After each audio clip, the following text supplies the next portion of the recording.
talk. So I was told to talk about the holography in the Quark-Gluon Plasma. Then I came up with a title that is certainly much better than my talk. Holography in the Quark-Gluon Plasma, the next decade sounds too important. So let me try to make it justice here. Okay. Yeah, some suggestions for the next decade. I think that's probably better, more appropriate. Okay, so the main subject of this talk is the Quark-Gluon Plasma, which you may have heard is supposed to be the most perfect fluid ever made. Let's see what that means. Since we're talking about fluids, let's start talking about fluid dynamics. Why do we see fluid dynamics everywhere? We see this in this room here. We see when you drink water. Why? Why do we see fluid dynamics everywhere? So fluid dynamics is seen everywhere because it's a very general phenomenon. It's based on conservation laws. And also the hypothesis of the very large separation of scales. Let me just get my laser pointer here. So the conservation laws, could be, for example, non-relativistically, the conservation of mass. Relativistically, we talk about conservation of energy momentum. And the big thing here, and this very, very important part, is the idea of a large separation of length scales. So for example, the macroscopic length scale that I call capital L will be, for example, the gradient of the velocity, the gradient of your macroscopic fields. While a microscopic scale, this little l, would be, for example, in a gas, the mean free path of a gas here, for example, the air. So a very important quantity can be defined, which we call the Knudsen number, which is the ratio between these quantities, the micro and the macro here. When this number is very, very small, when this quantity is very, very small, we normally regard this as a fluid. That's a very general statement. And you do fluid dynamics to understand this hurricane, and you also do fluid dynamics to describe this flow past a car in very different scales. But here in this talk, I'm interested in the frontiers of fluid dynamic behavior. So clearly a frontier of fluid dynamics happens when even the big scale itself, the capital L, now becomes, in a sense, small. It becomes on the size of nuclear particle physics lengths. For example, as you go from the atom to the nucleus, that's already, if the big scale now is a big nucleus, for example, lead or a gold nucleus, what happens to hydrodynamics? What happens to this phenomenon? What happens to this type of physics? And in fact, you can even go further. You can go and see what happens to the proton itself. Can the proton itself that will appear in these heavy ion collisions that will be the subject of this talk behave like a liquid? So these are things that we're trying to understand. And as you'll see, holography has played a key role in understanding these phenomena. So the first thing here, let me define the Quark-Gluon plasma in the simplest scenario. So imagine that you have a box of quarks and gluons and you're solving QCD at finite temperature. Okay, so imagine that you have the same number of quarks and antiquarks, so you have zero baryon density. The only thing there that you have, besides of course, quarks and gluons, is the temperature. So luckily, this system in equilibrium has a solution. We can solve this using Lattice QCD simulations. And this is the solution. If you go anywhere outside and someone asks you on the street, what is the pressure of QCD as a function of temperature?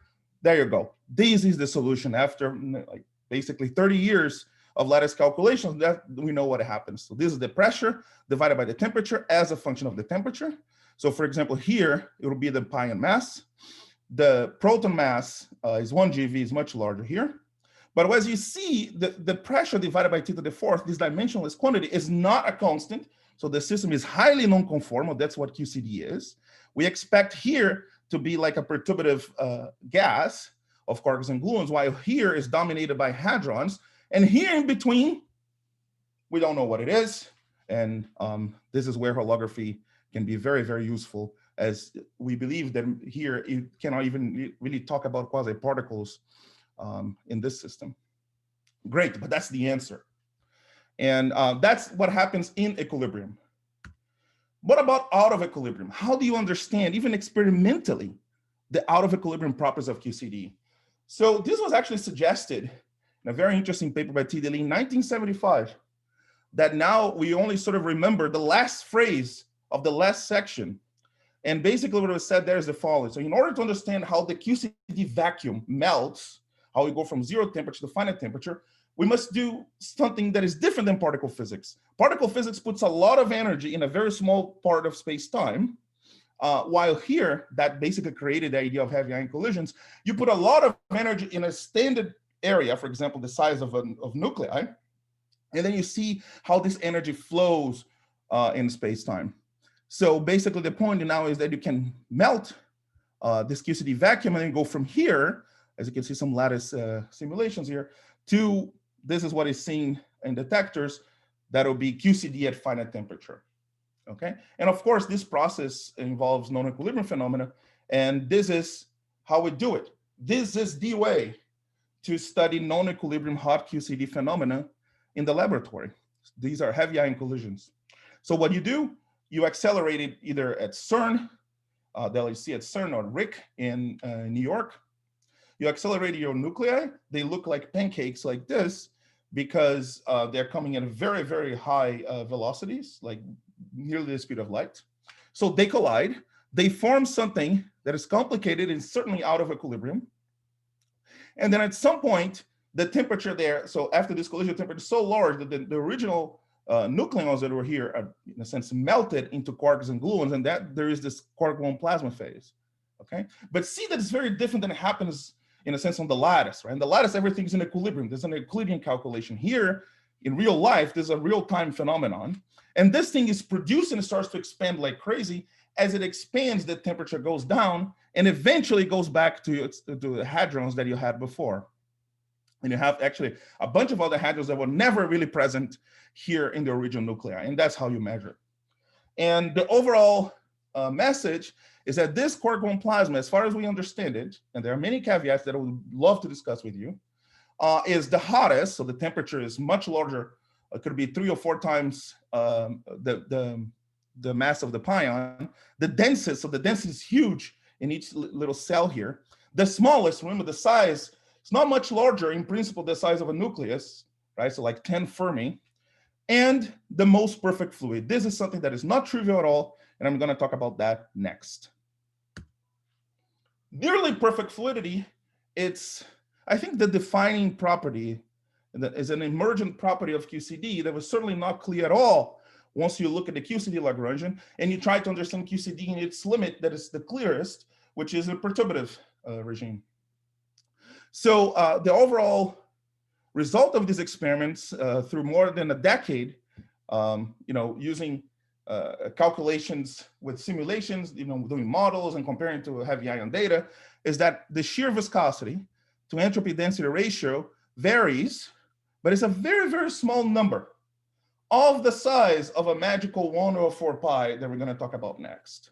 So this is more or less what we see, and that gives you, basically defines a nearly perfect fluid under these conditions in QCD. So the way this is extracted does to show you is that you compare, so as the particles are measured, you measure how many particles and what type of particles hit the detector in a certain angle, and you compare with what you would expect from complicated, very complex hydrodynamic simulations. This is what this V2 is, this elliptic flow, and this is triangular flow. And as you can try to measure, as you can try to describe it, you can tune your parameters, knowing the equation of state from QCD, from the lattice equation of state. And then you see that the viscosity is very, very small. This is, for example, this is what an energy density looks like when you do one of these simulations. And here comes, of course, the key input from holography in the last more than a decade, which is this whole idea of the universality of transport coefficients. We just focus here on the shear viscosity. So what we know, and it was a great discovery, is that when the coupling of your gauge theory is very, very, very large, and the number of degrees of freedom per volume that you have is very, very, very, very large. And if you have a system, at least the simplest thing, that you have a spatially isotropic system, with just some temperature and some chemical potential, then you end up with your shear viscosity divided by the entropy density to be 1 over 4 pi. This magical number of order 0.08 turns out to be right the ballpark for the QGP. And this is really incredible because we don't really know how to compute this from other ways, right? So even from the lattice, I can talk about that later. This is not something that is easy to do there. And though there's this whole idea about holography as a way, as a tool to understand nearly perfect fluids, and the Quark-Gluon plasma is one of them. There are other examples that you can do in condensed matter, but I'm not going to talk about this here. So this was a big deal and really defined the field, and I think really started the synergy between heavy ion collisions and string theory or holography. And this is just an update. This is a figure from these people here, Nature Physics 2019, just to tell you that, of course, after, a lot of things happened after 2005. This is the best extraction that we have from current modeling, extracted from Bayesian analysis of heavy ion data, and that's what the shear viscosity looks like from this extraction. You see, this looks pretty good for me. Very, very close to over S, and this dependence is small. So in fact, most people can still fit data with more or less a constant 8 over S, but varying other parameters. There are many, many parameters that appear here in this description. So this is excellent. I think, if you think about the harmonic oscillator of heavy ions, the first thing you study, at least in my opinion, you start with a strongly coupled system, some holographic system, and then you do something with it. I think it will be much closer to the real deal than some perturbative calculations. Okay, so holography, of course, in my opinion, has been fundamental to heavy ions because it really allowed and supported this paradigm change from weak coupling to a strongly coupled QGP. Of course, I also gave you an easy way to compute properties in equilibrium, and especially near equilibrium, and by that I mean transport coefficients. Not only you could compute now the transport coefficients, but you can even define and find new ones that people didn't even think about. And this all came from holographic input. Of course, it also motivated a number of other developments and applications. For example, right in the beginning, around 2005, 2006, people were thinking about energy loss and quenching of jets in a strongly coupled QGP. It led to new developments in relativistic hydrodynamics. For example, the fluid gravity duality, the definition of hydrodynamics with high order derivatives, calculation of transport coefficients, and many other things. Motivated further studies about the role of anomalies and topology in general in strongly coupled gauge theories with a well-defined QGP application. So this was a really great development as well. And I think holography is really our only practical way, right, to study out of equilibrium behavior in strongly coupled gauge theories. And that is actually really nice because then you connect with numerical relativity, but now in asymptotic ADS spaces. There's a lot of stuff going on. This was great. So in this talk, I'll be focusing on these three parts: equilibrium and near equilibrium, new developments in relativistic hydrodynamics, and some part also related to how to solve these things out of equilibrium. So just very simple examples, okay? Great. So my point here is not to explain string theory to you. My point here is to tell you what is going to happen, at least what are the different things that heavy ion people are interested in the next decade. And I'm going to start talking about QCD at very large baryon density. And then I'll give you just two examples of things that we did here in my group that are related to that. And I'm always, every time I introduce a new topic, I'm going to tell you the challenges and the new things that could be done by specialists in holography that would help the field over the years. So QCD at large baryon density. This will be a major focus of the heavy ion community for the next 20 years. There will be experiments at RIC in New York. They're still going on, in fact, and there's a whole facility and a whole experiment called CBM experiment at FAIR in Germany and GSI. There is also a plan also for the facility in Russia called NICA. So this is a big deal, and also it becomes even a bigger deal once you realize that this is connected to neutron star mergers, where a very hot, dense matter form the neutron star mergers, as we'll discuss later. So why is this a big deal, and why are people still interested in that? Well, basically because the properties of matter at extreme baryon densities, and if you put many more baryons and antibaryons, for example, as in neutron stars, these properties really remain unknown. And by that I mean, if this is a cartoon of the QCD phase diagram, so this is the axis that Lattice QCD, that little that result that I told you about the pressure, this is here. Zero density, zero net density and high temperatures. This is the part that we know. Everything else that you see here, all of this cartoon, we don't really know. No, to be very clear, there's one little guy here that we know. There is the liquid gas phase transition here for nuclei. That is more or less understood. But everything else, as you increase the temperature and increase the density, we really don't know. We think that could be a critical point, and this is going to be a topic here for this talk. But fundamentally, we do not know. So this is very important for the field. And since 2019 and plus, so this will continue for the next years, the goal is to understand QCD at very large baryon density. So you imagine what happens when you squeeze this nuclei and put a bunch of these things together and increase the baryon density. Are there signatures of critical phenomena in QCD? Can you find critical behavior in a fundamental theory of nature like QCD? This is the focus of the Rick Beam Energy Scan 2. The results have been taken, at least for the first part.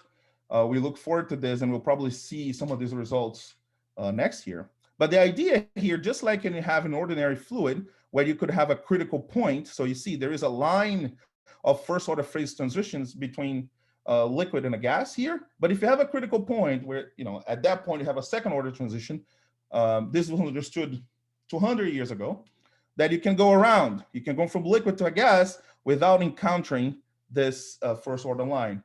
And the idea would be to see something like that in QCD using heavy ion collisions. As you go to lower and lower velocities or lower and lower energies of the collisions, you increase the baryon density. And at some point, if there is a critical point, you hope that your experiments are around it, and then you can understand this type of physics.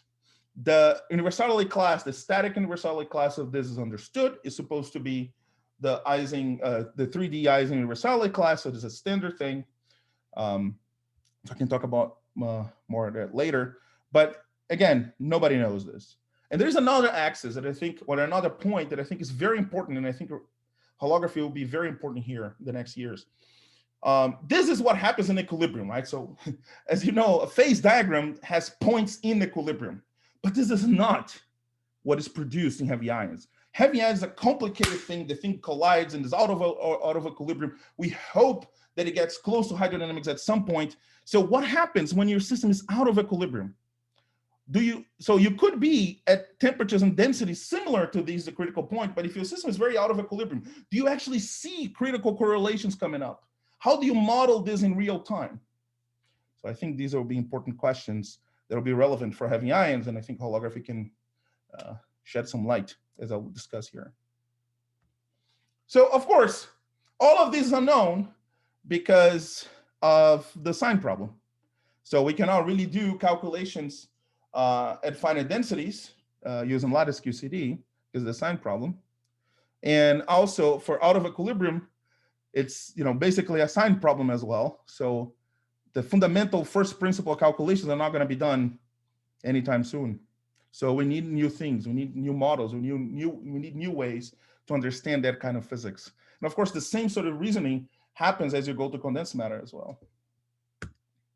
So what are the consequences of the Fermion sign problem here in this QCD phase diagram? Well, the first obvious thing is that the majority of the QCD phase diagram is unknown.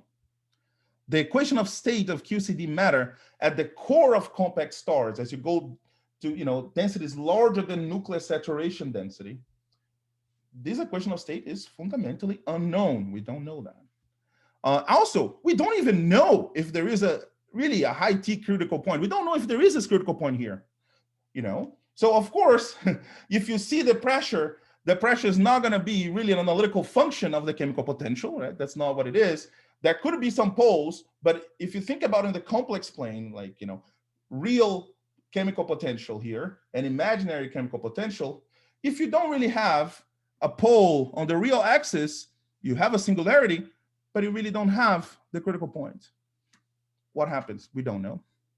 And the whole point, as I said, of the Rick Beam Energy Scan 2 is really a major experimental effort to try to find signatures of this critical point and then discover critical phenomena in QCD. So, but things are not so bad. So when you go back to first principles, there are things that they actually know. So as any good physicist, what do you do when you don't know something? You expand it in Taylor. And that's what has been done for many years. So we don't really know how to compute the pressure of QCD as a function of temperature and barrier chemical potential, but you can do a Taylor series and define this expression. These coefficients are the derivatives of the pressure with respect to the chemical potential, and they are called generically like baryon susceptibilities. Okay, and the first coefficients are known. For example, this is chi2. This is the baryon susceptibility. This tells you how much the baryon charge fluctuates in your system. These things are very numerically expensive, and few coefficients are known. So for example, on the lattice now, we are at the level of having chi8. So 4 coefficients, chi2, 4, 6, and 8. This is what's known. And of course, you're not going to find a critical point by just summing up, 3 or 4 coefficients here. So things are tough, but that's it's known now. So I think here there was already an opportunity to think about that, and a lot of people thought about it in the last decade. I sort of generically call this black hole engineering, in the sense that some of the models, and the one that I will describe, they don't really come from well-defined top-down string theory constructions, but their potentials, like there'll be scalar potentials and things like that, those are engineered to describe properties that we know that should be there in QCD at finite temperature. See, finite temperature and density, okay?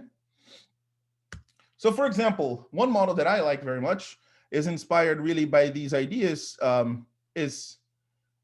really to understand what happens when the system is non-conformal. So you see, for me, I really focus on going beyond the CFT limit, mostly because the phenomena in QCD really require that. As you saw, even the equation of state is highly non-conformal in the regime of temperatures that we're interested in.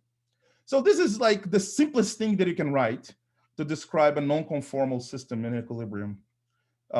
So this came from works from Gursoy-Kuritzis et al., Gubser and Nelor, and also De Wolf, Gubser, and Rosen. And basically the idea is, so you have an action, you have your action here in the bulk, in a 5-dimensional bulk, and you have 3 fields. You have the metric, you have a scalar field that basically will give you the non-conformality that you want, and the gauge field here, which is associated with the conserved current that you have on the boundary. So that's what the baryon is. So the baryon current comes from this thing here, and the baryon current is conserved, and that's what it does here. So it doesn't have any fundamental, any fermions really in the fundamental representation. This is just a mush of stuff that has some T mu nu and has some conserved current that you call baryon because you want it to. But the cool thing about this is a very practical way to understand several things. As you can engineer this potential, you can go from a conformal case to a non-conformal case, depending on the shape here. And of course, once it's non-conformal, the energy density is different than 3 times the pressure. So you can have, the speed of sound being interesting, just like, for example, in QCD. So this is the QCD result at 0 temperature. So you see there is a minimum here around the phase transition region. And you can also see or find a way to fix this guy here, this other function here. So once you do that, and there's the whole thing about this over 10 years, you can find, of course, an excellent match to lattice data around the crossover at 0 baryon density. So for example, if you engineer a model to get the entropy, you get everything else right? So in a sense, there's no value here. It's just say that this is how you fix your V of phi, this little guy here. And there'll be another quantity that we use to fix that F of phi, the one that connects with the baryon or to the gauge field. But in order for you to get the big picture here, what we are trying to understand is what happens to the QGP as you dope this with more baryons and anti-baryons, or more quarks and anti-quarks.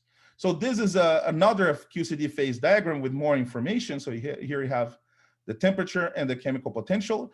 And there are several things here. So this is an attempt to say what Rick is doing. So here, as you go from baryons and mesons to something that we don't know, this will be the Quark-Gluon plasma. And if there is a critical point, there will be a critical point, a first order line, And this is a part that is very, very interesting for the next decade, which will have to do with a very hot, high temperature and very dense matter that is formed in neutron stars. One thing that you could ask is that, the perfect fluidity of the QGP appeared right away, and it was a very nice phenomenon that it really connected holography and heavy ions. But what happens to matter as you keep increasing the density? Do you even expect the system to become a perfect fluid all the way through here?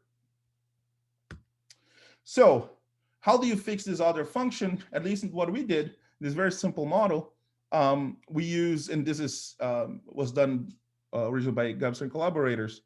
They you just use the susceptibility of the system at 0 barium chemical potential and at finite temperature. So this is what the data is, okay? This is the data, and then you can choose a class of f of 5 functions, of the coupling functions, that get this behavior.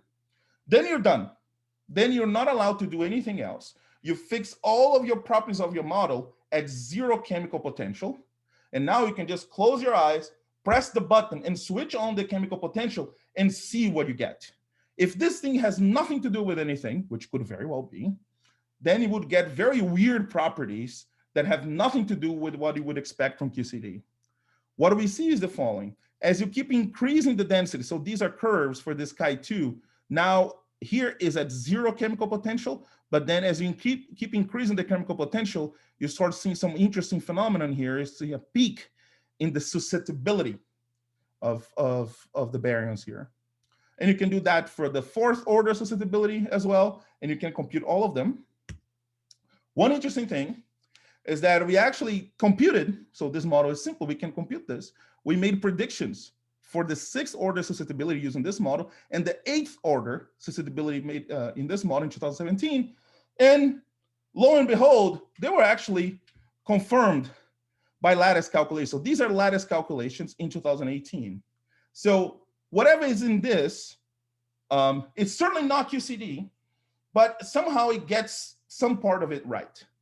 So after seeing this, it becomes clear that we should, play around with it a little bit, and we actually did. So one can actually, with this little model, make a prediction where the critical point would be, and the numbers are pretty reasonable: 90 MeV for the temperature and 724 MeV for the baryon chemical potential. This is what the peak in the susceptibility would look like as a function of temperature and chemical potential. So this looks like a decent thing, and is there with among of all the other models.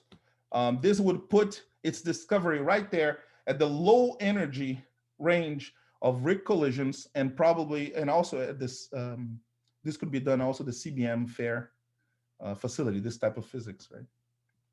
Great. So we can actually learn something with a very, very simple model that is, even though it's not analytical, we have to do, compute the pressure and things like that numerically. You determine the holographic background numerically, but it's something that can be done. In equilibrium, is an easy thing in a sense to do. After we know, after 10 years, yeah, it's a very easy thing to do. However, there are many, many, many challenges for the discovery of the QCD critical point. First, as I said, this high T critical point, this thing here, may not really exist. So we may be trying to find a unicorn that doesn't exist. Also, and this is something that is very important, the heavy ion system is not really large, right? So in order to really develop critical correlations, the correlation length going to infinity, none of these things happen here. The system is very small. So of course, there's an intrinsic limitation of these experiments. Also, the system lives, like the QGP only lives for a very short period of time. Not more, in at least for this low energy collision, probably like not more than 5 Fermi over C. And in general, there are out of equilibrium effects. Now, how do you see that? In fact, the system could be even really far from equilibrium producing these reactions. And can this out of equilibriumness, that's what I wrote here, change your picture in the sense that if this is the phase diagram, imagine that the out of equilibrium part is like this new axis here. And what happens if you're like, flying around here, very close to the critical point, if you were on the plane, but since you have out of equilibrium physics, you may not really see those critical correlations? This is a fundamental question here in the heavy ion program. So in order to address this, we played with a very simple model here. And the motivation was really how does this hydrodynamic behavior emerge in the vicinity of a critical point in the phase diagram. This is a paper we did in 2019.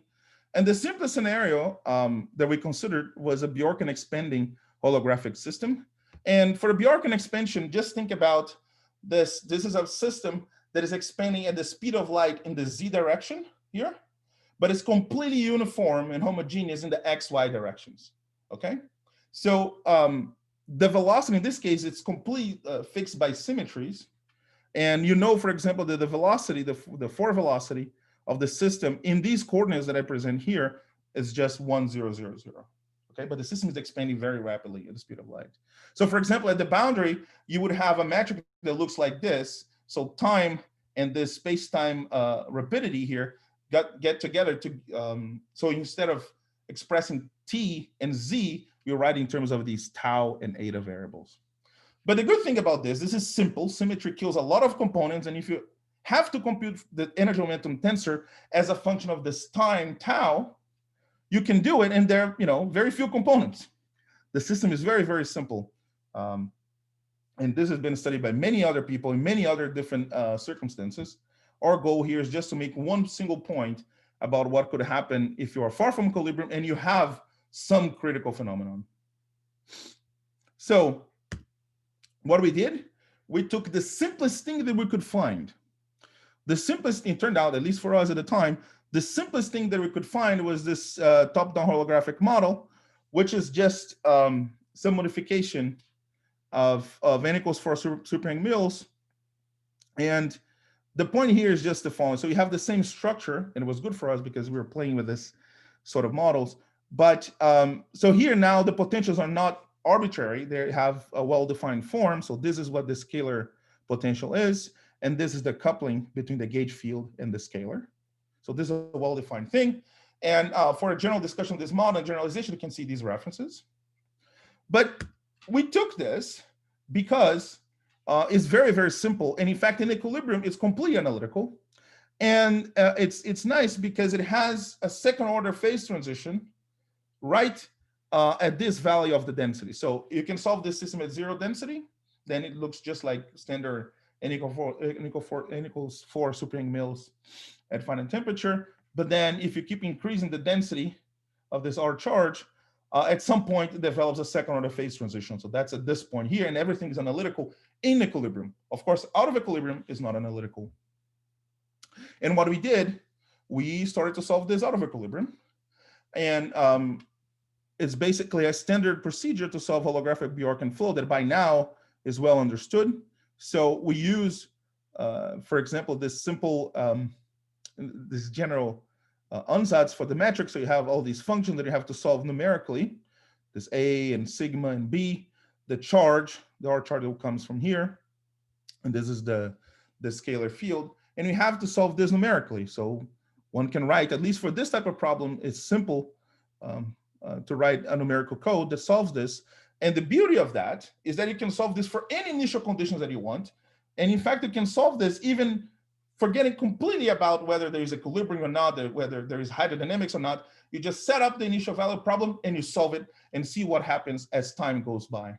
At very, very large times, of course, you expect hydrodynamics to appear. This is understood. And it will be the same case for this model as well, as you see. And the cool thing here is that you have a very simple model where you can vary this chemical potential, and you get to this point, pi divided by square root of 2, where you have a very simple, a very nice second order phase transition. And this, is just one possible way to start to think about emergence of hydro behavior in the presence of critical phenomena. So this is what you find. So the pressure and isotropy, this system, if you remember, the energy momentum tensor will have a density, an energy density, and it has two pressures that are equal, the transverse pressures, the pressures in the x and the y direction. The z direction, or in this case, the eta, the rapidity direction that we call longitudinal. The pressure difference, you can plot this as a function of time. So this variable w here is just a way to plot this as a function of time. So imagine that this is early time and this is late time. And as you can see, you can start, for example, one particular set of initial conditions. You start from here and you vary all the different fields and all the different ansatz for the metric and etc. in the initial condition, and you get several different types of behavior. And this thing in general oscillates a lot. These curves are very well defined here. These are the Navier-Stokes predictions. So imagine that you are in the hydrodynamic regime and you have a well-defined shear viscosity. And what would this quantity be as a function of time? It will be just very nicely controlled curve. As you can see, as time goes by, you start from something that has nothing to do with Navier-Stokes, that is in fact far from equilibrium, and then at some point it collapses to it, okay? As you would expect. But the situation changes as you get closer and closer to this critical point. So XC is the position of the critical point. So for example, the green part is like 2% away from the critical point. So you see, what you can see here is that you start at zero density, this thing collapses to the hydrodynamic regime. And then afterwards, as you keep increasing the density, it takes longer and longer. So we were intrigued by that. And what we plot here is something that I think could be useful in the future, which is the following. So here, we are trying to understand how much the onset of hydrodynamics is delayed by the presence of a charge density, or better, or by how close you get to a critical point, okay? And we can do this in this system. So as you can see here, so we have this difference in the pressure divided by the energy density. This is the numerical result, minus the hydro part, which is analytical here for this system. That's an important part of this Bjorken system. Everything is very clear. And what we plot here, this delta W here, this is the time that it takes for the system to become hydro-like or to collapse towards hydrodynamics. Of course, it makes sense if I had gone to second order hydro or if I had done something else, but the spirit is the same. So we plot this quantity, the difference between the time that it takes for the system to hydrodynamize, as people call it, as a function of the density itself or the chemical potential. So I can vary this. Of course, it starts at zero when the chemical potential is zero, and as increase the chemical potential, you'll find some behavior. And what we see here is that as you keep increasing the density and increasing the chemical potential towards the critical point, which will be this line, the time that it takes for the system to become hydro-like or to really behave like hydrodynamics starts to increase very, very rapidly. So this sort of reminds you, or should remind you of some critical slowing down. But remember, the system here is really far from equilibrium, okay? So it'll be very interesting to understand that in detail with better models. And also, I think this will be very important for the discovery of the critical point, not necessarily this calculation, but the spirit, this idea to understand what happens to the system, how do the systems hydrodynamize as they get closer and closer to a critical point. So I think there are many opportunities here for holography at finite density. So I think it'll be very important to do far from equilibrium simulations using models that resemble QCD. By resemble QCD, I mean not really this thing that I just showed you, which is the simplest thing I could find, but something that really looks like QCD qualitatively, in the sense it has a nice phase diagram, it has a line of first order phase transition, has a critical point. And also quantitatively, I think it's very important, and this is a key point that I want to stress. So in heavy ions, I mean, we really don't know how to do these calculations otherwise. So it'll be very important to have something that's qualitative, but also quantitative, in the sense that at least use a model that has some resemblance to the QCD model. For example, I think it's very important to use something that is not conformal, something that has a density that if you plot the pressure, at least looks like QCD. So this is, I think it's very important. And once that is done, can one still observe critical phenomena in this case? How does the entropy of this system behave far from equilibrium? We really don't know how to compute that otherwise in heavy ions. And I think this is a new point that many people have not understood yet. So what happens when you consider other charges? Remember, QCD has 6 flavors of quarks. In QCD, flavor is conserved. So if you think about that, you have a bunch of conserved currents. Okay, so the most important ones for heavy ion collisions in this case would be up, down, and strange, that you can always write in terms of baryon, strangeness, and electric charge. So if you think about charge transport in heavy ions, in fact, this is a matrix. So these are the currents. So this is you can write your Fick's law, current in terms of a transport coefficient and the gradient of the chemical potential divided by the temperature. In heavy ion collisions, this is actually a matrix, right? Because, think about just a strange quark. A strange quark, when it's moving, quotes and quotes, it carries electric charge, it carries baryon charge, and it also carries strangeness, okay? So in general, this matrix, it's correlated. I mean, there are a bunch of these things here. This is not, what I'm saying is that it's not just a diagonal. And people have been trying to understand that. And as far as I know, there are very limited set of calculations to try to explore this in holography. And I think it'll be very important to understand that type of physics.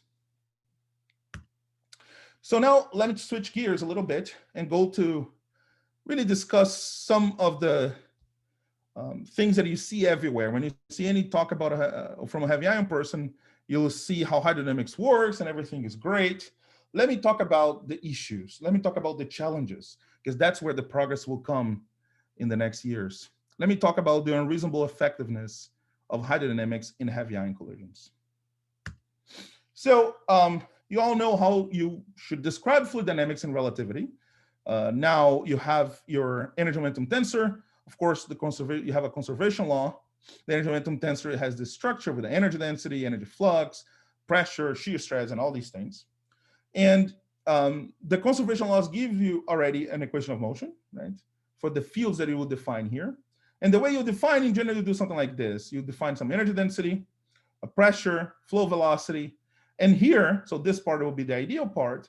The rest, the part that creates entropy, is the dissipative part. Okay, great. But what do you do with this in heavy ions?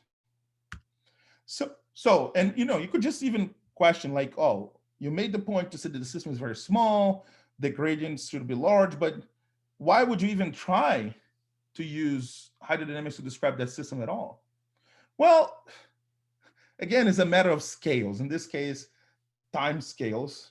So the point is that at first, that means before 2010, more or less, it really seemed that hydrodynamics was justifiable, because that is what people understood the QGP would look like, more or less, in these collisions. It would be a very smooth, very uniform thing, very smooth fluid over nuclear length scales. Remember, the size of the nucleus is like 6 Fermi. So in that scale, you'd see something very, very smooth. And if you play this game of the Knudsen number again, so you get the macroscopic quantity, like the gradients of the energy density, this very smooth thing.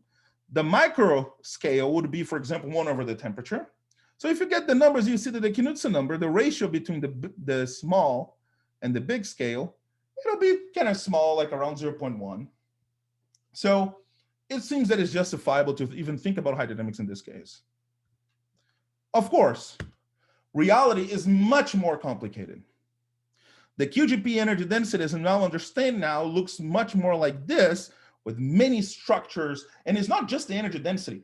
All the different components of TMU have this kind of structure, a lot of valleys and complicated things, all defining the scales of the order of a Fermi or even smaller. And the reason is quantum mechanics cannot be avoided.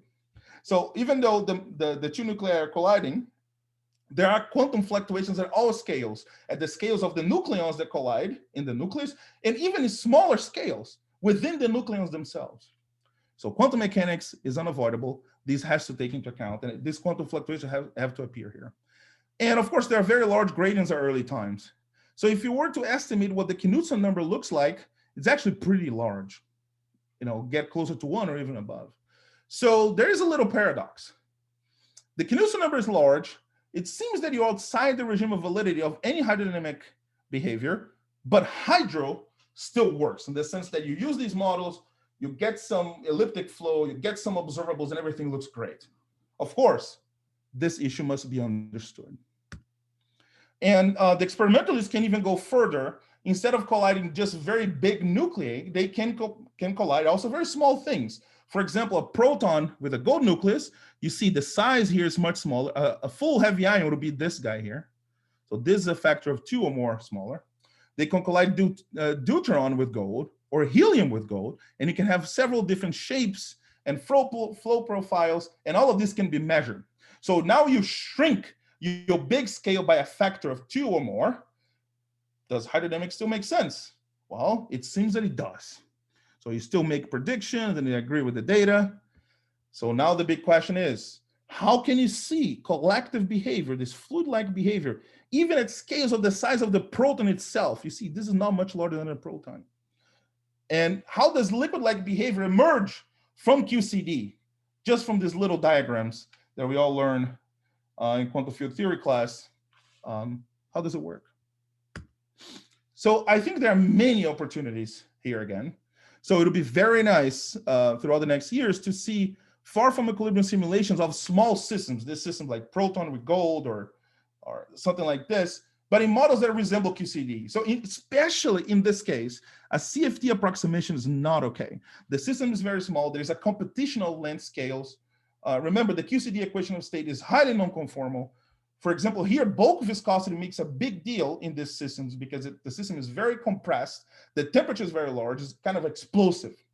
So you must go beyond the CFT approximation.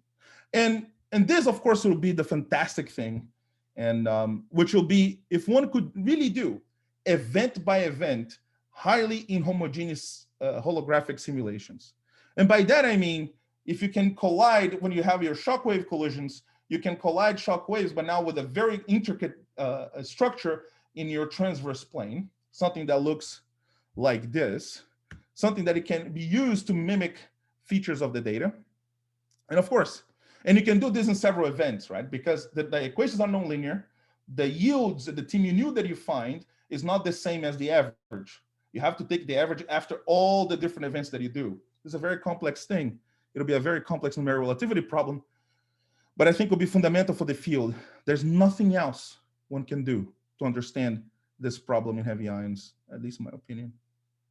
So what happens to jets in those small systems? How does a very fast-moving quark or gluon lose energy in these very tiny systems that are very far from equilibrium? So what does, for example, energy loss, how do they lose energy in this far from equilibrium system? Again, how does the entropy of this system that is very, very small behave far from equilibrium? And if you think about proton-proton collisions, which will be the smallest thing you can collide, they start from a coherent state before the collision, right? So they have the two protons coming in. And then at some point, if this is true, they behave like hydrodynamics. At some point, decoherence has to work, right? The density matrix in the beginning is not the density matrix at the end, which is supposed to be a near equilibrium or something that looks like hydrodynamics. So what happens? How do you understand that? How do you do this decoherence in a strongly coupled non-abelian gauge fields? I think this will be interesting to discuss. So this whole question about hydrodynamics, or that we are seeing hydrodynamics even when we shouldn't, triggered a whole new thing in the field. It is the idea that is there universal behavior, even far from equilibrium? And this goes under the banner of hydrodynamic attractors. This is an original idea from Halle Spalinsky, and many other people have contributed over the years. So basically the point is this: the system still behaves as a fluid, even though gradients are very large. And note that this phrase can be seen early on holography papers in like 2010, 2011. But I think afterwards the understanding grew a little bit with other examples, and it actually became something that is not just restricted to holography itself. You can do kinetic theory, you can do some other models. But the upshot is this: if you think about your dissipative stress, like for example, your bulk viscosity or your shear, and this is a function of 1 over the Knudsen number, okay? So equilibrium is here, all the way here, where the Knudsen number really goes to 0, there are no gradients, you're very close to global equilibrium, so the dissipative stresses go to 0. And here, this part is very far from equilibrium physics, 1 over the Knudsen number. What we see, and this happens in holography, this happens in other models as well, is that as you start in the beginning, really far from equilibrium, these fields oscillate, they don't look like anything, but at some point they start to collapse onto a well-defined structure. And this structure is not necessarily just your standard hydrodynamic expansion of first order, second order. It's something else, something that resembles a resummation of these fields. And that if this is possible, and if it's possible to do this away from a bunch of symmetries like Bjorken flow, if you can establish that for real, this will be a fundamental contribution to the field. And in fact, this is more or less how we understand fluid dynamics in heavy ions. Maybe it's because of these attractors. Maybe there is this structure after all.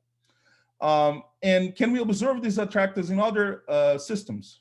Is there a formulation of hydro where this type of physics, this out of equilibrium behavior, appears naturally? Just to send some ideas, I think in this sense, trans series and resurgence series will be important. So for example, just to remind you, so if you have an asymptotic expansion like this, when x is much smaller for this function, this you would call it like a perturbative part of the series. And there are several other phenomena or several other terms that can't really appear in a perturbative description when x is very, very close to 0. Okay, so this in a sense will be like instanton-like corrections. Maybe hydrodynamics looks like that too. Maybe you do have something that looks like a gradient expansion, but you also have other terms that go like 1 over the Knudsen number or something like this. This is a wild guess. There's no reason necessarily for this to be true. We do see evidence for something like that in simplified models, but it would be great to actually invent a way to establish this if it's possible. And this, in a sense, you would think that this Knudsen number is like a coupling constant, and you're trying to describe your, in a sense, your quantum field theory, which will be the hydro, as a function of this coupling constant. You have a bunch of this, so there'll be first order in Knudsen, like it'll be Navier-Stokes, and the second order, third order, and then this all non-perturbative terms. Can you do this systematically? Is there a systematic realization via holography? Can you do this? Can you derive this using something like a fluid gravity correspondence? Right? The fluid gravity correspondence should give you this piece. Can it give something like this? Can one invent a way to actually create structures like that directly from gravity? And what is the universal behavior for these systems at late times? We don't know. So my final minutes here will be just a little remark about relativistic viscous fluid dynamics, and then we'll be done. So as you all know, relativistic fluid dynamics, as you see in books, start with Eckert and Landau. And I'm talking about this because I know that a lot of you have worked with hydrodynamics and thought about it.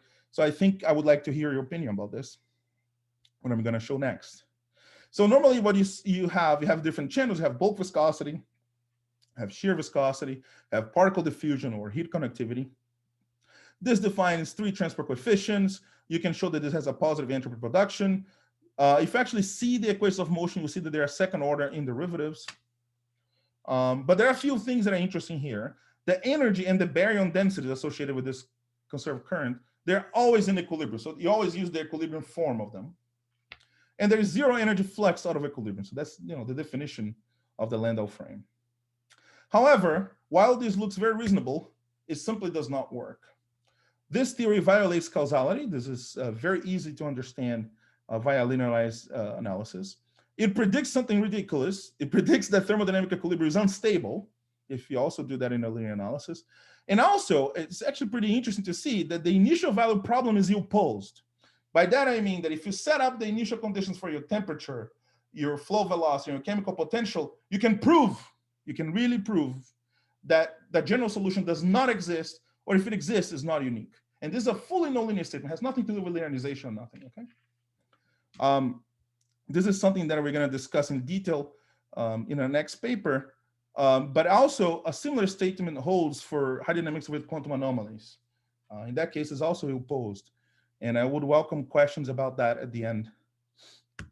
So, but how do you solve this? How do you make sense of this? Because, if you think about it, the hypotheses are very good, right? You have a gradient expansion, you have something close to equilibrium, everything should work.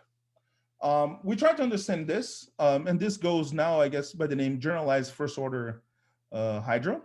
This was originally proposed in this paper here to understand the conformal regime, and this was followed by Kovton, and we also did this in 2019 for the non-conformal regime, and now in 2020, Holt and Kovton and our group as well understood what happens at finite density. And the general idea is this. In equilibrium, you have your energy momentum tensor, your current, and you can define temperature, chemical potential, etc. So in this equilibrium here that is in the coffee, everything is fine. Temperature, chemical potential, everything is fine. However, what happens out of equilibrium? Out of equilibrium, the temperature, the chemical potential, the energy momentum tensor and the current, they're still well defined. They're well-defined expectation values of operators. But how do you define these variables? They're really, in a sense, up to you. The hydrodynamic variables in an out of equilibrium setting, they really can be defined in many ways. And people have done that over the years. So this is a typical out of equilibrium simulation, but now here for neutron star mergers. And our idea was, basically the following. So you follow effective field theory principles. You write the most general expansion of first order derivatives. They're compatible with the symmetries. And then in this case, the energy momentum tensor has many, many terms, even at first order. But see, look at this term here. This is a co-moving derivative of the temperature. This term never appeared before in hydrodynamics, and it'll play a big role now. So this theory has usual transport coefficients, and it has a bunch of these new coefficients that actually parameterize the freedom in choosing what hydroframe or which definition of the fields is okay. So, but then you could ask, what choices are physical? Well, in the regime of validity of the theory, any of these choices are okay. If the standard coefficients are positive, you have a well-defined positive entropy production, as stressed here by Pavel. And the new parameters that are introduced can be fully constrained by causality and stability. And you can see the original proofs of the theorems here in these papers. What this does, this leads to a set of good definitions for temperature, chemical potential, and flow velocity that works already at first order, okay? So none of these issues appear in this theory. In fact, you can go further and prove many things. You can even see what happens in this theory in the presence of general relativity. You can actually prove that the system is well posed, strongly hyperbolic. You can actually find a solution for the space-time itself when it's dynamically coupled to the system. So this is by far now the most well understood theory of viscous fluid dynamics, okay? Even mathematically. So there are many questions. There are many coefficients. What is the best choice? These coefficients work as regulators. Can one isolate their effects in an unambiguous manner? How do you consider, quantum anomalies or spin, electromagnetic fields? You have now a different type of expansion. Now you have, co-moving time derivatives in your TMU. Does this derivative expansion diverge? How do you formulate this in an effective action or implement the stochastic formulation? There are many questions.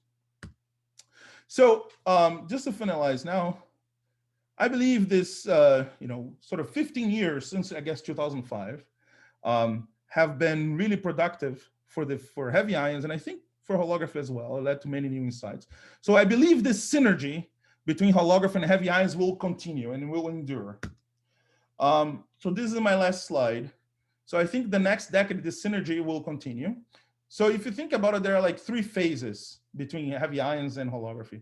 The first phase is really the discovery, when you have strongly coupled QGP, hydrodynamics, and that motivated a lot of things in near equilibrium properties of holographic fluids and even Jack quenching.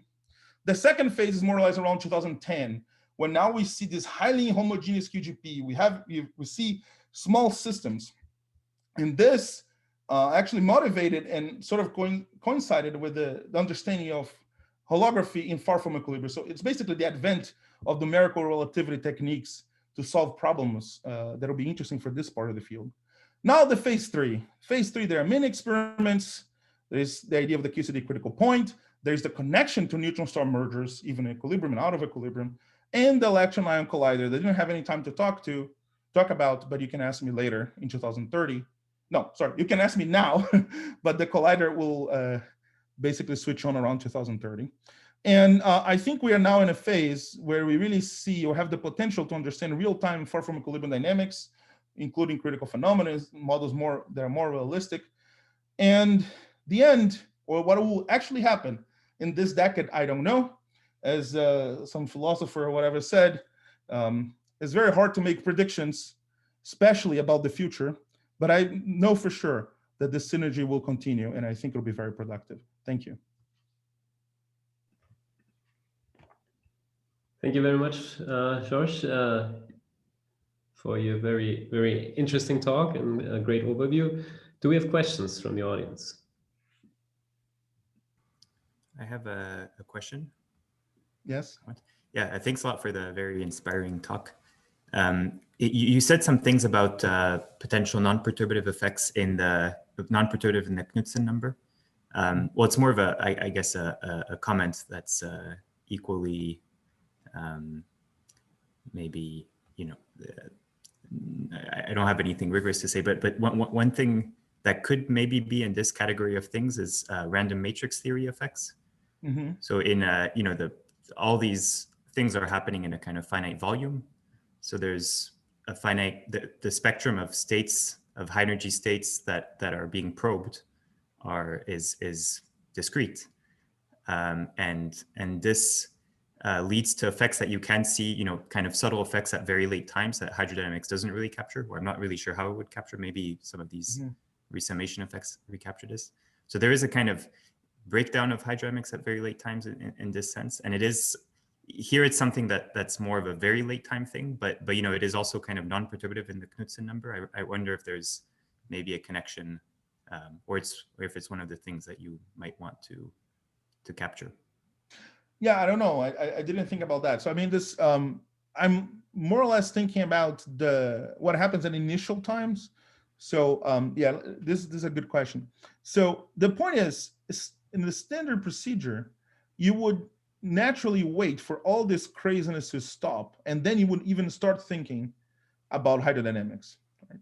And what we see is that somehow this system, even though it's complicated, it already looks hydrodynamical in a very broad sense, that you don't need a lot of different pieces of information to describe this system, okay? So imagine, this to me makes a lot of sense in a kinetic theory formalism. So in a kinetic theory formalism, you have a density distribution function. And from that distribution function in phase space, you can compute any observable that you want. You can compute the energy momentum tensor, you can compute the current. What we see here, for example, in kinetic theory, is that even though you're far from equilibrium, it's enough to sort of truncate your system just in terms of T mu nu, or the lowest moments of the distribution function. All these other guys don't matter too much. But this is still, in a sense, a far from equilibrium or early time statement. Another thing that will be very interesting and start to connect with what you're saying here is that even though you are reading the hydrodynamic regime in principle, your late times, there are other effects that could show up. One of the effects that I didn't talk about will be, you know, a very trivial thing in the sense of stochastic hydrodynamics, right? Because of the fluctuation dissipation theorem, these things dissipate, but should also fluctuate. And in holography, there's always the argument that a very large N, those things don't matter too much. But our system is not really a very large N. So that would be an effect that could show up here, even at late times in a realistic system. We have no control about that. I think people in my field are starting to think about this, and many more people are joining these ideas and thinking about these ideas. But I think this will be, for example, another phenomenon that could set up or could show up at very late times. Thanks. I see, thanks for the question and thanks for the answer. I see Carl has a question. Yeah. Hello. Thanks for this beautiful talk. That was really very interesting. Okay, I have a question concerning this formulation of hydrodynamics. Yes. It has all these nice properties, like being causal and stable and everything. So there are several issues. For example, there are all these new transport coefficients, right? I understand that formally, of course, the constitutive relations you write down are still first order in derivatives. Yes. But it seems to me that in all these formulations, what makes it really work, in the sense of that it gives you a stable system and a globally hyperbolic and so on, is that these time derivatives in the constitutive relations now include also the time. Right? Yes. Yes. So so when you set this thing up as a dynamical system where you give some initial condition, yes, and then want to evolve it, there's now a big difference compared to what you had, say, in Eckert frame, or in, at least formally, what you have in Eckert frame or in Landau frame. Because in Landau frame, there are no time derivatives in the constitutive relations. Yes. Right. And so in order to evolve the system, I really only need to know at the initial time the say temperature and chemical potential, but not the time derivatives, right? Yes, yes. In this theory here, you must need, yeah. So if you think about the initial value problem, it will require knowing the initial temperature, the initial flow, the initial chemical potential, and also its time derivatives, okay? In fact, this is, if you think about it just mathematically, that was the problem in Landau-Lifshitz, for example, because when I say that Landau-Lifshitz is ill-posed, is actually, this is exactly what happens, because when you set the initial value problem, you see that the theory is begging you to actually include that term, but you don't have it. Since you don't have it because you defined that energy density must always have the same equilibrium form, so no funny corrections like these ones that we have are allowed for the energy density. Actually, you see that your matrix to set the initial value problem, it gets weird. And in fact, so if I can just show this here, this should be, I'll get there. Yes, here. Yeah, so the point is that if you just see this as a set of PDEs, the thing that defines, so the first thing is that the equations are of second order, okay? Because even in Landau-Lifshitz or Eckert, there's always a second time derivative of the flow velocity, okay? Because sigma mu nu has a time derivative. When you take a derivative of the conservation, to get the conservation laws, you actually get a second order. So the system is always a second order system in the most general solution. Remember, to set up the initial value problem, you have to think about the most general, you define a general Cauchy hypersurface and see what happens. Then what happens here is that if you compute this thing for Landau-Lifshitz, these theories like that, what you find is that there are a few things that it must work. For example, this thing should be invertible. Otherwise, you cannot find the second derivatives in terms of the first, and then you can not really set the initial value problem. And it's a very trivial thing. You see that this thing has zero determinant. There is a column of zeros that appear exactly because there's no time derivative of the temperature, for example. So, and this is the same issue that appear if you do standard hydro with vorticity, or with, call it whatever you want, anomalies or something. If you just put hydro with the omegas, with the vorticity terms, the same issue appears. It's exactly the same issue.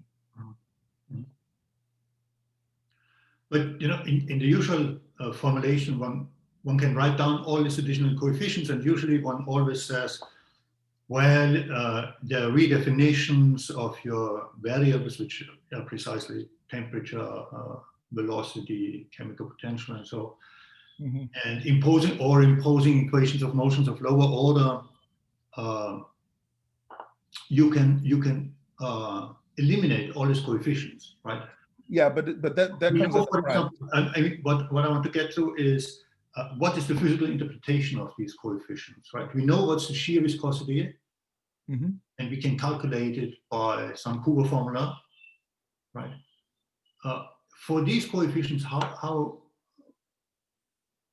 what's the physical interpretation? So there are a few things about that. That's a great question.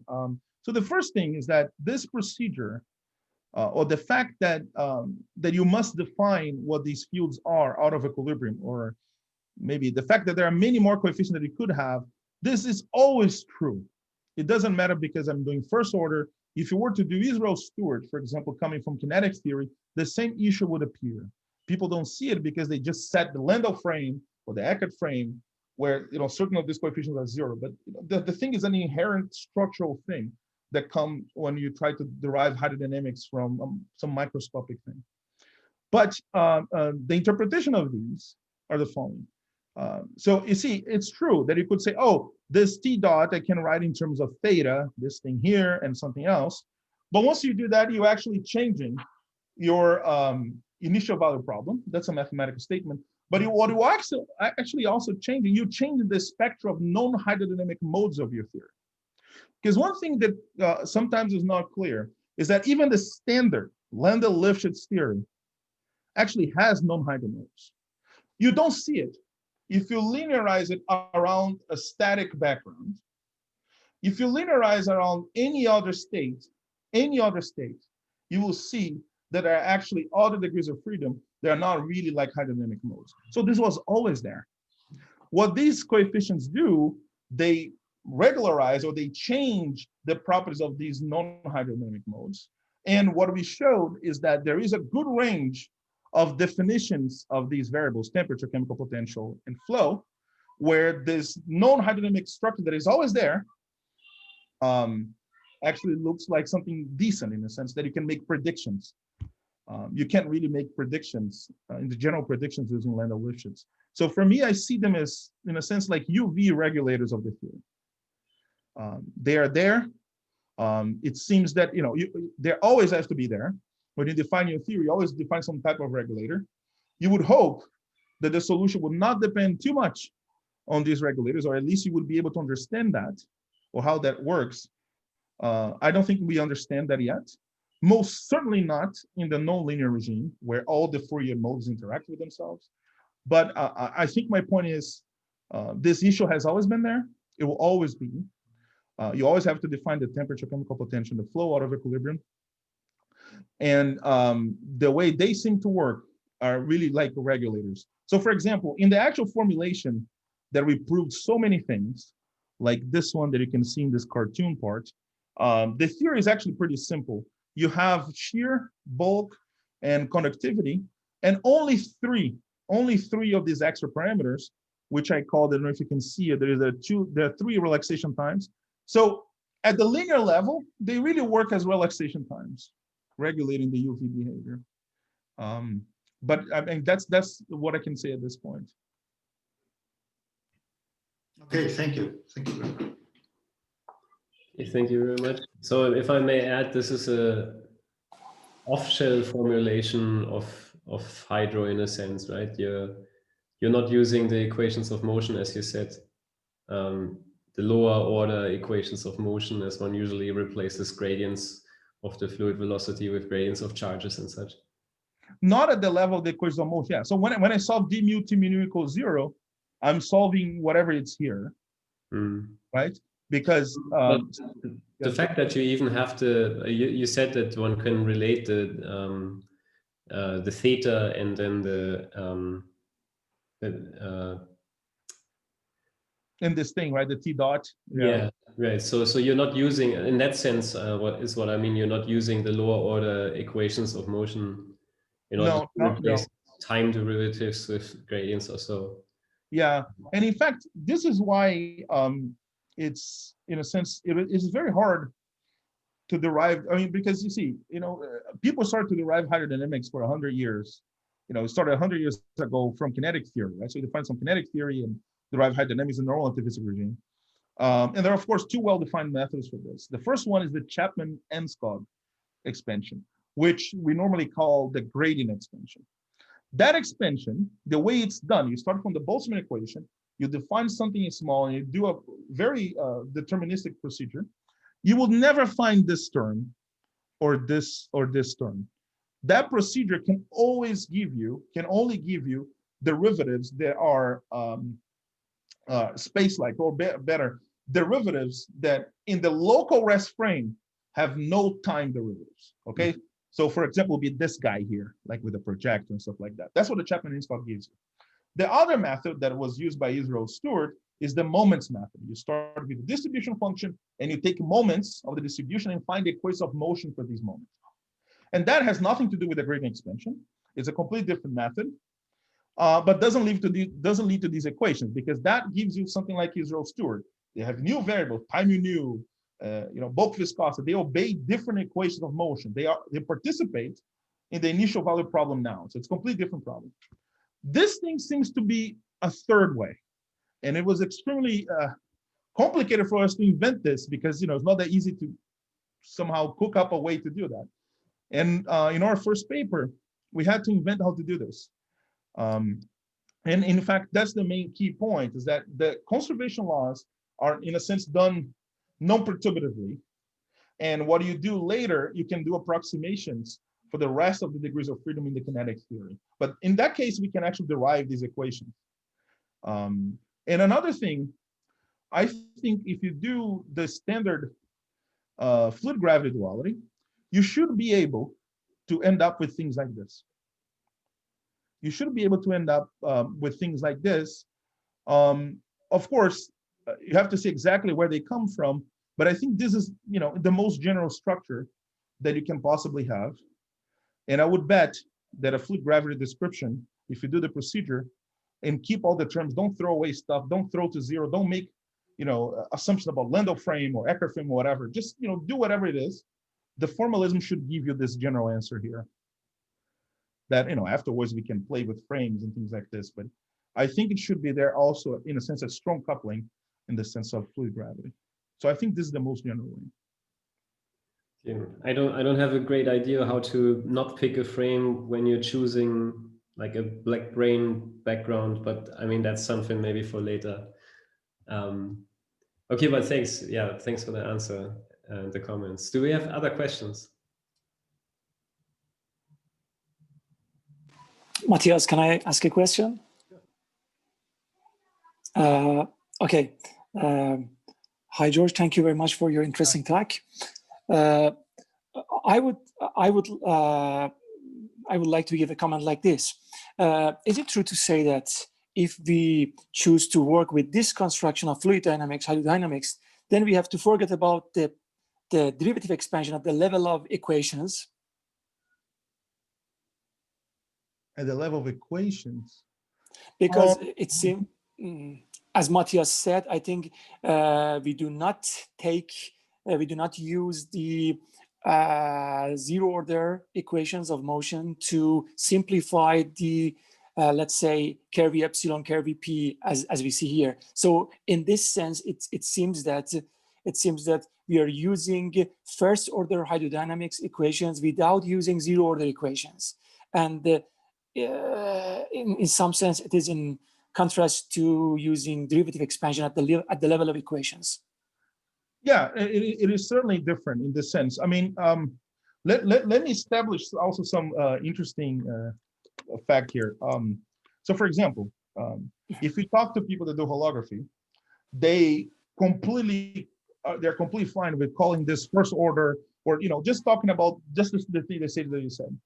For people that work with kinetic theory, they would never even consider talking this or speaking about this as a first order theory or a theory with first order derivatives, for the following reason: that when you do the Chapman-Enskog, you explicitly replace time derivatives by spatial derivatives. Okay, so that is required from that method that was invented 100 years ago. The way it came up in holography was different. That it was the idea that you use the things recursively, right? So zeroth order, first order. So here, I think the philosophy is a little bit, it's similar, but also different somehow. That I say that I want to describe my TMU as the most general thing with first order derivatives, not space-time derivatives, sorry, not space-like derivatives or co-moving derivatives, just everything. So I could write the most general structure. And those things will be the ones that I have to solve, like the conservation laws. So as you said, I don't replace anything by anything else here, right? And then I just solve the equation. So you see, of course, this theory has a well-defined limit that it looks just like the one you described, where I actually replace this by this and things like that, okay? But that's the limit. That's a limit that, in fact, in a sense, is never really achieved, because that will be exactly, if it was exactly that, it would be exactly Navier-Stokes, which this theory is impossible to do because it's well posed and everything else. So in a sense, I see this as what Landau-Lifshitz should have written, I guess, because there's no reason, I think, for me to not write something like that from the get-go. There's no reason whatsoever. I think that's my point. Of course, now, when this worked, I can say that 3 years ago, I didn't know. But So for me, I think it's very natural. And I think that hypothesis that, you're always able to kill these derivatives, or better, you're always able to define temperature and flow velocity in a way you wanted, I think that has consequences. Now we understand them. So we still have an infinite freedom. I mean, I can shift a bunch of these coefficients the way I want. The space of possible definitions of temperature, chemical potential, etc., is still infinite, but it's limited. For example, this guy can never be zero if you want your theory to make sense in a general relativistic scenario, right? You can actually solve the equation, stuff like that. So that's more or less how we learned and how I think about it. But yes, I would not replace those derivatives when I'm solving the equation. Okay, thanks. There's a comment by Masood Chokri in the chat. Let me just say before we attend to that, maybe that's the last comment for now, or maybe if there's one more urgent question, then we can take that, and then we switch off the recording, and then we can still have some discussion informally off the record, so just so everyone knows. Masood, did you want to raise your point yourself? Yes, thanks. Hi. Hi. If you look at this equation for P, for example, and you think of the pressure anisotropy, you cannot have something from these terms in pressure anisotropy, yeah, because these terms will be repeated in each direction. However, you can think of the hydrodynamization as the disappearance of these terms, decay of these terms in this story. So you cannot think about hydrodynamization in terms of pressure anisotropy in the story, but you can think of it as damping of these official terms. I think that is something that. Yeah. No, I mean, this goes along the general idea, right? That in a sense, hydrodynamization appears when these non-hydro modes start to become less important, right? They never really decouple, okay? And have a well-defined mathematical argument to show that, but they're not really important. So then what happens, and this is, I want to make it clear, in that regime, these things here, these new guys, in fact, all of these, they are going to be very, very small, much smaller than the other terms. So it looks like asymptotically, you will have just like Navier-Stokes would give you. Exactly. Yes. Okay, thank you. So just for my own, say, curiosity, you mentioned, George, that this is not quite obvious from holography, but isn't this rather obvious from holography, because you have the hydro modes, quasi-normal modes, and then you have the gapped non-hydrodynamic quasi-normal modes, as the jargon has developed, and isn't that kind of making it obvious? No, yeah, I mean, be careful, because when I think about hydro for me is a nonlinear theory, okay? I always think about a nonlinear theory. In a nonlinear theory, you have mode and mode coupling, okay?